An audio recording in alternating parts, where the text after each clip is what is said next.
I'm Van Sebastian here with my co-host S.A. Baz Collins for today's Written on the Edge Spotlight, and we'll be diving deeply into DOGE. That's right, the Department of Gotcha Everyone, because it's completely illegal. Like, created out of thin air, not approved by Congress, not a legal department in any way that's been handed the keys to the fucking kingdom. Pardon my French. Oh, was that French? Okay, Hmm. here's what and I'm sure everybody else is worried about too. This is robber baron 2.0 because Hmm. back in the day when you're dealing with the robber barons of old, um, they didn't have an electronic payment system that had everything, you know, set in one place that someone could just walk in and grab a bunch of shit with a bunch of recently graduated high schoolers. Hmm. And that is exactly what has happened to the Treasury Department and the disbursement of funds. We don't know what this crazed maniac fucker is doing. Um, my only hope is that there will be political fallout from this, not just for the Republicans, not just that. I'm talking about political fallout in that people will get mad enough that you could have potentially recalls that could Hmm. happen in states. Because if the Republicans don't start doing something to curb their own, people might get mad enough. This is people's livelihoods. And when you start fucking around with that shit, and then my other thing is, Musk, what the fuck are you doing? Do you not realize any of this is traceable and that they will have a digital footprint of what the fuck is going on? Oh, and by the way, aren't you an immigrant? Yeah, exactly. Exactly. Um, this is illegal on so many levels. It is also, but you know what? Here's the thing. In a very perverted, strange way, I'm kind of glad it's happening because what it's done is it's really ripped the band-aid off that nice time is over in politics. Hmm. You can't say, oh, well, the norm is no, there are no more norms. They're gone. And so we have to literally install guardrails upon guardrails so that if someone chips at one, there are others that immediately come into play that stop them cold. The Hmm. problem is you've got a party who is in power right now who can do tremendous damage in even the 2 short years until the next election cycle. Actually, the election cycle starts in this November, roughly Right. October, November. So, we're only a few months away from it, but they can do a lot in that time. And Hmm. it's easy to rip apart than it is to put back. So, I have that as a cautionary tale. The second thing is, I think people should dive into there's a video that I will put a link down below for it about what Estonia did when they came out of the oppressive regime of the Soviet Union. And it is truly amazing what that country did to digify its entire processing and the level of technology that they employed to do the things of safeguarding their democracy because it is so precious to them because they have been oppressed for so many eons in one way or another Hmm. that they are doing everything they can to ensure their society is as protected as possible. And what's amazing is that when the Soviet Union fell and Estonia became a viable democracy, their young were the ones who stepped in and started because a lot of the old Soviet people had no knowledge about technology, had no way of knowing what to do with it. So their young stepped in and said, we got this. And they built a system that truly works for their country. Hey, everybody, Editing Baz here. I'm just going to insert myself real quick just to say and clarify why I'm suddenly changing the topic from talking about Doge and Elon Musk and all the bullshit that's going on there with why I'm bringing up the country of Estonia. What I'm trying to do is I'm trying to draw a parallel or a different dynamic that is in play somewhere else in the world of how they actually did do it right in trying to rein in costs and trying to make things streamlined and very, very efficient. What Elon Musk is doing is none of that. DOGE is actually just a smokescreen so that he can plunder the US economy and its treasury while all hell is breaking loose on every front. So just so you know, the reason why I'm bringing up Estonia at this juncture in our conversation is because here's a country that actually did it right. And even though its population of that country is so small, it's about the size of Dallas as far as population goes, you could still scale this up so that it is something that the entire country could do. So I'm going to include this little snippet of the CNBC sort of coverage of what Estonia did, and they came out of the cloak of the Soviet Union when it collapsed in '91, and how their youth actually stepped into the digital fray and actually started to get the whole country up onto using everything digitally. They are one of the most technically advanced countries out there, and it does show how you can employ these tactics and the strategy to actually benefit the populace that you're governing. And let's make no mistake, business people should not be in the fucking government. That's why they're two separate words, people. Business people are after solo profits for themselves. Governing is supposed to help the people that it serves and that it protects. So these two should never have been conflated. And we have the Republicans and all the way back to Ronald Reagan when all this bullshit lie got started. And the white public, mostly white people, ate this shit up. So realize that it is a white privilege, rich bullshit, BS, trickle down and economic bullshit that we've all been living with. So just realize that. And DOGE is now the culmination of all that bullshit talking. So wake up, listen to it, and then watch this little clip of Estonia and how this small country came out of a dire situation and actually improved the lives of their citizens. Okay. So I will also link down below a much longer expose on how Estonia did it. And it's actually about an hour long, and it's a very, very interesting watch. So I highly recommend you check it out. So go Estonia. And now back to the episode. For our first stop, we went straight to the top with a visit to Estonia's president, Kersti Kaljulaid. If you could describe Estonia's digital society to someone who's maybe never heard of it before, what would you say? You can apply for passport, you can apply for driver's license, you can sell your car and buy a car online, register it online. So most of the services in Estonia, when it concerns public service, is digital. We have a generation who has grown up knowing that you communicate digitally. Estonians realized because they embraced the internet and technology, business and everything was going to move to the internet. Instead of just having an offline ID card, you also need something that works online. So we are inside the showroom of eStonia, which showcases a lot of the country's digital solutions. We're going to take a look at the electronic ID and digital signatures. Every Estonian is issued a digital ID. Physical ID cards are paired with digital signatures that citizens use to pay taxes, vote, do online banking, and access their healthcare records. For a small country, the impact of the digital signatures has been big, saving the government an estimated 2% of GDP per year in salaries and expenses. Estonia says 99% of its public services are available online 24/7. It takes under 5 minutes to fill out taxes online, around 1/3 of citizens vote online, and 99% of prescriptions are issued electronically. Health records can be shared among doctors using a single electronic file that the owner can see at any point in time too.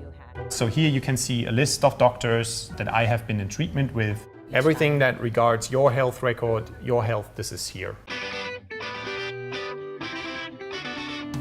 So another big feature of Estonia's digital society is the e-residency program. This basically allows you to start a company here in Estonia even if you're not a resident. E-residents can benefit from the European Union's single market without actually living in the EU. Estonia was the first country in the world to offer e-residency, and so far more than 50,000 people have applied for the program since it launched in 2014. So we are on our way to meet with Taavi Kotka. Taavi is a well-known presence in Estonia as the country's first chief information officer. We just started to think about it, like how we can increase the amount of people who are connected with Estonia. We had to approach this question differently, and we took the approach that, okay, why not we connect them digitally? So how did Estonia become so high-tech? It all started in 1991 when the country gained independence from the Soviet Union. The government embarked on a series of fast-track reforms to modernize the economy, and it saw investments in technology as a key way to boost economic growth.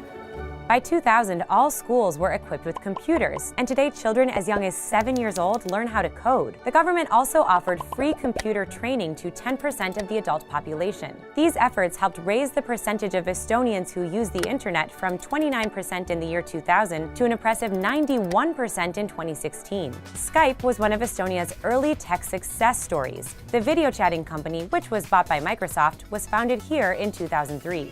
Estonia claims it's home to more tech unicorns, which are private companies valued at more than $1 billion per capita than any other small country in the world. Its recent unicorns include payments company TransferWise and Uber competitor Taxify. Other companies focusing on everything from blockchain to organic food are now vying to be the next Estonian unicorn. I think the environment that is set up right now is very friendly, and I hope they keep it this way. So the road to a digital society here in Estonia hasn't been without bumps along the way. In 2007, the country suffered a massive cyber attack, which forced the government to take steps toward protecting online security. Estonia helped launch a branch of NATO devoted to fighting similar attacks. The government created a data embassy in Luxembourg where it stores copies of all of its data. And schools teach cyber hygiene starting in elementary school. The efforts haven't stopped cyber attacks altogether, but today many people here are convinced their data is safer online than on pen and paper. You actually see who has access to data, what data was collected, why, how it was used. And if you have an ability to control that, you can cover it, you can delete it, etc. It actually gives you more privacy. One thing we learned about Estonia's digital society, it's not enough just to keep up with technology. As its population ages, Estonia is trying to lure in high-skilled workers like digital nomads, remote workers who use technology to do their jobs anywhere around the world.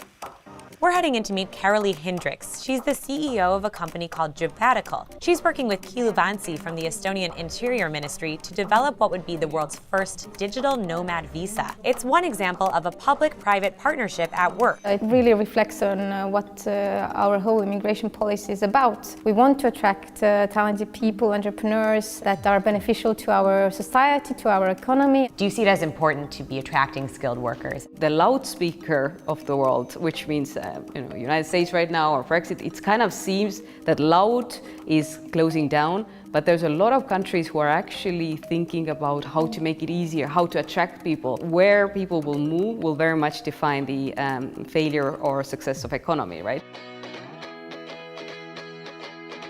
So we're seeing how initiatives like the digital nomad visa and e-residency are encouraging startups and entrepreneurs here in Estonia. This is the Tenopol complex. It's home to more than 200 tech companies. Priit Gruus founded a health tech company whose app helps detect early stages of skin cancer. The small environment, the digital environment, people are very open for new innovations. As a market size, it's not that big, so you really have to think big at the very first step and think of your growth plans into other countries and other continents even. Replicating Estonia's digital success in bigger, more diverse countries will be easier said than done. After all, the entire population here is roughly equivalent to that of Dallas. But in a world that's only getting more digital, there are a lot of lessons we can learn from this glimpse into the future. It's why they're able to contribute a good portion of their national GDP to aid to Ukraine, because they've worked out a lot of the bugs. Now, no system is perfect, and they freely admit that they're constantly looking at it and modifying it. But it truly is a country that you can look at and go, they really sorted this stuff out. And I think that's what America needs to do. For too long, we've been complacent on, well, this is the way things are done. No, if it's not written down, that's not a rule. The way things have been done is not a rule. That is just common acceptance of a policy that has no teeth. There's Right. nothing there to really latch onto and say, oh, wait a minute, maybe we don't want to, so we need to stop that. And I'm sorry, another thing, children out there, stop playing around on fucking TikTok. I know it's your livelihood, but you're about to lose more than just fucking TikTok. Yeah. Wake up, kids. Wake up. This is our generation who fought all this stuff, saying we see it for what it is. Trust no one, and you need to get into the fight now. And speaking of get into the fight, I would like to offer a teeny tiny sliver of hope. Squosh. A squash of hope. In the past 2 weeks, chaos has ensued, but everywhere people have actually mobilized and resisted. And I'm also talking about the organizations that have filed lawsuits, as well as the Congress folks and federal judges who have stepped in and said, okay, wait, no, this isn't happening. Everywhere that has happened, the chaos in the White House has stepped back. And there was a great pundit who said the following. Right now, he's behaving like a 4-year-old who is testing to see what he can get away with. And when you push back, he and his entire administration don't fight it. They realize they can't go there. Keep pushing back. Encourage your local judges, because you vote for them. Keep that in mind. They're elected. Keep telling your elected representatives to fight this chaos. Don't let the people in the White House get away with their chaos, because they and DOGE and everything else is pushing boundaries to see if you will let them. And if you let them, then they get to do it. Yeah. Yeah. It's really that simple. It really is that simple. Yeah, absolutely. And the other thing that people need to realize is, with Musk getting in on the payment system, he's got access to your social security numbers. He's got access to everything that goes on with the government's payment system. And that is vast. It's tax ID numbers for corporations. I mean, this touches everything. And the battle cry is getting louder. I do have to say, Hakeem Jeffries, fucking pay attention to Jasmine Crockett. That woman has a line on how to fight this. Listen to AOC. I'm sorry, Nancy Pelosi, loved you for all the stuff that you did. Get your ass back to San Francisco. Your time is over, girl. We have a new fight on our hands. And I don't care what history you've had, it doesn't apply to the battle that we're doing now. We are in a new game, and we're in an old game that we're suddenly waking up to, that we need to really start applying ourselves. So all this seniority kind of bullshit, I'm sorry. No, best person for the position. Start doing it now. Start employing, because Republicans are used to how Democrats fight, and they know how to play around it. Start to be young and scrappy, and actually start to do things they don't expect. So, and then when you have a game plan, don't go out and do a presser and tell everybody what you're doing. No, shut the fuck up. Keep your cards close to your chest. Do you not understand how strategy works, people? Hakeem, wake the fuck up. He's out here giving baseball analogies. Well, we don't swing at every pitch. True. But you know what? Don't even have to say that. That should be implied. That should be elemental to how you govern. And this is not a sport. This is our lives. Stop with the sports analogies. It's only hurting. Yeah. There is a position to have populist messaging within governing, but let's not be populist in the way that creates knee-jerk reactions. Be crafty, be very scrappy, do the unexpected, because the unexpected will throw them off. They've got a playbook. They've got a way to handle things, because they know how Democrats do things. Don't do those things specifically. Do it another way. Do it in a way that they will not anticipate and completely surprise them. That keeps them not on solid footing. And then we have a chance to start driving a wedge. So do this strategically. Figure out what it is. Listen to those never Trumpers in the conservative side. They are talking. Talk to them. find out how their playbook works, and start dismantling it, and do it actively. Do it out in the open. Be transparent. Show them what all of this is about. I'm sorry, but the one thing I will ding Kamala and the rest of them for, they did too much of a surface thing on Project 2025, just holding the book up and reading one or two lines. No, girl, no.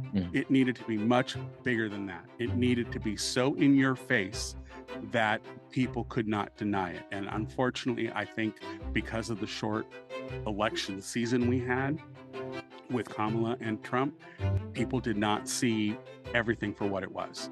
And there are too many bubbles out there that don't get that information. There needed to be people that would go into those arenas and actually start bashing things around. We shouldn't have to rely on Jessica Tarlov on Fox News to do all of the heavy lifting. Just saying it, just as the kids say, just spitting bars here, okay? So start. I've never heard that. Yeah, start doing the shit, people. Start really paying attention, start becoming engaged. This is your life. You need to, as I used to tell my kids, this is your life. You pick up the reins and you take control of it. This is not time for somebody else to tell you how to do it and what to do. No, you figure it out. You get involved. And I hate to say it, but life is no longer a spectator sport. That's right. All right. That's it for today. We encourage you to find one or two more expert videos on the topic of DOGE, that's right, the Department of Get All Your Everything, and come back to discuss with others. If you do, please remember to separate emotion from fact and entertainment from education. Smash that like symbol, and then whack the subscribe button so you get the alerts for new episodes. We'll see you next time under the spotlight. And don't give in to the whole negative side of it. Keep some hope. We'll get them. They'll be screaming just like this little goat.